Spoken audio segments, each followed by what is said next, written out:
Hi, I'm Nawal, and welcome to this week's episode of Mamas and Papas. On this week's show, we ask if you are a paranoid parent or simply protective of your children. We then honor the moms and dads of special needs children. After that, we look who's talking and find out if those cooing sounds your baby makes means anything. We finally make some fun in the kitchen with those little children preparing their meals for dads.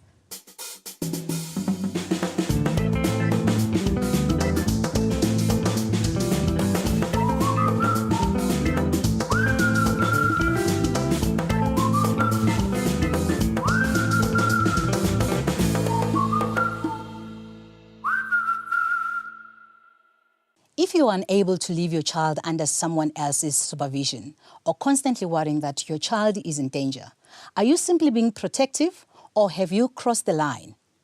We investigate the line between healthy protection and plain old paranoia.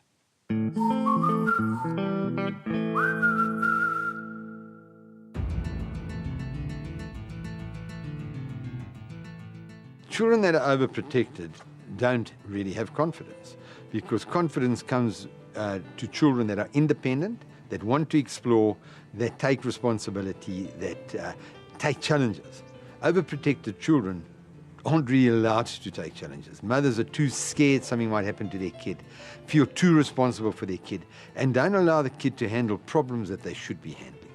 And as a result, the child never really has to make a decision where they handle the consequence, because mom's always doing it for them.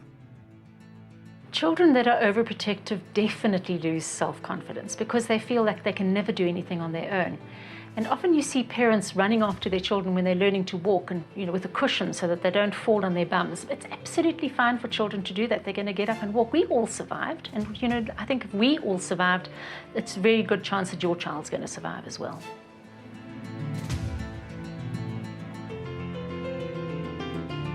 Anxious mothers have a real problem, because children pick up that anxiety and are not sure why. They pick up the tension in their mom's body, they might pick up tension in their voice. It's shown in their face. I've seen mothers, you just look at them and there's just stress all over the show. Children somehow have a sixth sense for that anxiety. And the moment it ends up in the voice of either a bit of shrieking, a little bit of shouting, "I've had enough of you," well, you're going to have problems. Some parents will be phoning you 50 times a day and phoning you about every little thing or coming in every 5 minutes because of, a perceived illness.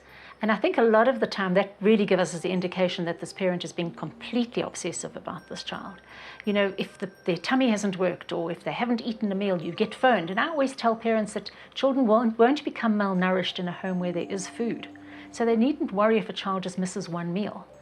But it's very bad for the child to be so over-coddled, worrying about the fact that they're not eating or their tummy hasn't worked.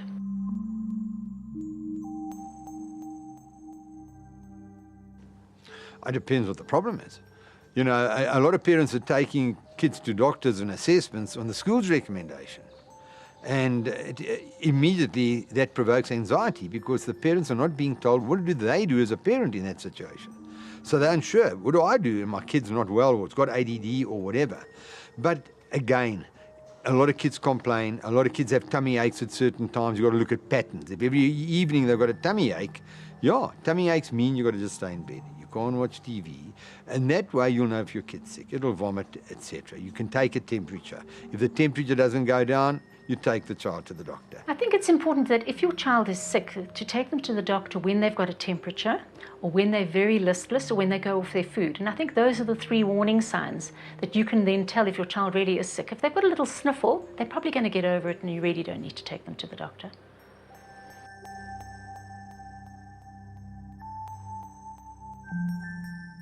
Often children pick up the paranoia from their parents and they become hypervigilant about all sorts of things. And in fact, they've shown that these kinds of children don't experiment with life. And that's what you need to do in order to learn. You need to be experimenting. And it's very bad for the child's learning perceptions. I'd say the one thing I'm paranoid about is the safety. You take your child or you send your child to school, and that period when he's not there with you, or that you have oversight of him, there's always this concern because of the level of crime, the level of child abuse in this country, and the lack of confidence that I have currently in the way it is actually being handled by the government. Well, the one thing I am paranoid about is the safety of my child. Because, I mean, at this age, they're so frisky, you know, they're always running around, so you want to have your eye on them all the time. And I think that's the main issue. I mean, I live down the road, but I still have someone picking him up and taking him home. So I think that's a big concern for me. My child going missing, that is a great concern. Or my child being mistreated by people. For me, it would be their safety and their health, you know. Make sure that they're okay, that they're safe, and that they're healthy. One thing that worries me about them is when they play and then they, you know, they're not careful and then they just can get hurt because you can't watch them all the time. So, you know, they tend to fall on their own and then they can get bruised and that type of thing. That's the biggest thing for me. Well, the one thing I'm paranoid about is the levels of crime in South Africa. I worry about kidnapping, I worry about house robberies, everything. So if that could change, I'll be a happy mummy.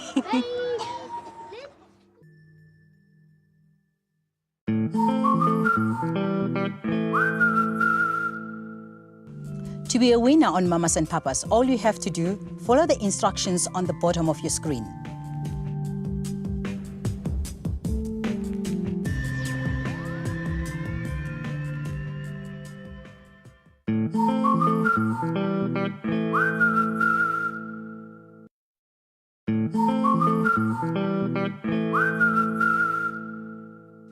Special needs children requires constant physical and emotional attention, which often compromises other family relationships between parents and siblings.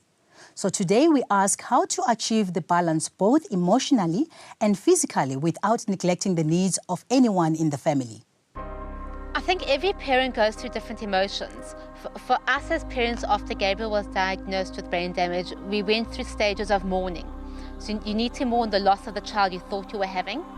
And you go through, there's different stages, there's anger, there's grief, there's blame. There's a lot of emotions that come in. I think everybody handles it differently. Eventually, like any mourning process, you will come out, you know, and to see what you actually do have and the blessing that you have got in front of you, which is obviously is your child. So with every mourning process, you get to a stage where your mourning process is over and you can deal with the situation that you have and accept the situation that you're in with your child and just look forward and see what you need to do to go forward.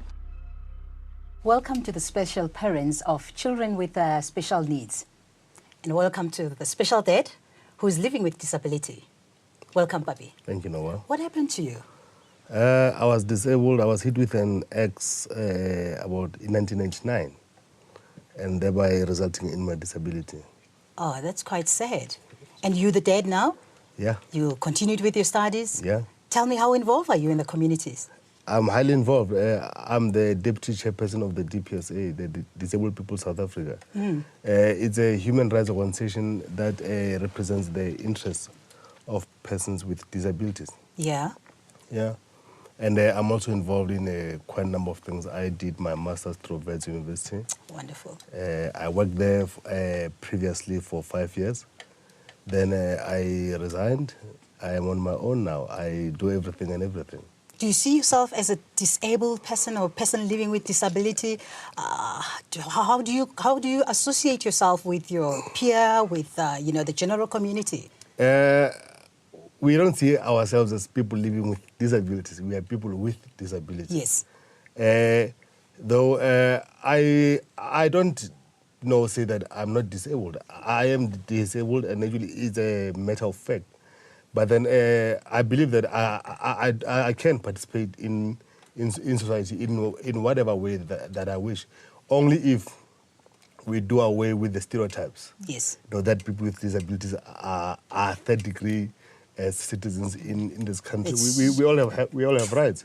This country came to what it is because of human rights. Yeah. So yeah. I see myself as a human being, just like anyone else. You be female or you be homosexual or black or anything whatsoever, really. Yeah.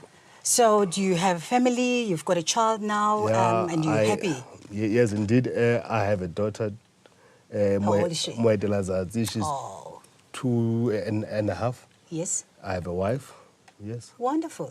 That's great. Maybe let's actually converse with the parents here who are coming with different packages. You know, your children are all packaged differently. They are special with special needs, but they are different. How different is your child, Annabelle? Well, my child has multiple challenges. Firstly, she was born with cranial stenosis, which was a blow. And then secondly, about 15 months after that, she was diagnosed with sickle cell anemia, which is a condition that actually has no cure. It can be managed, but it comes with a whole host of complications. And those are the challenges that we've had to learn as a family to deal with, the emotions, the physical trauma, everything. So in a nutshell, that's what Vanessa is today. And TJ? Okay, TJ, I like to call him differently able, purely because TJ was born without his right hand. Yes.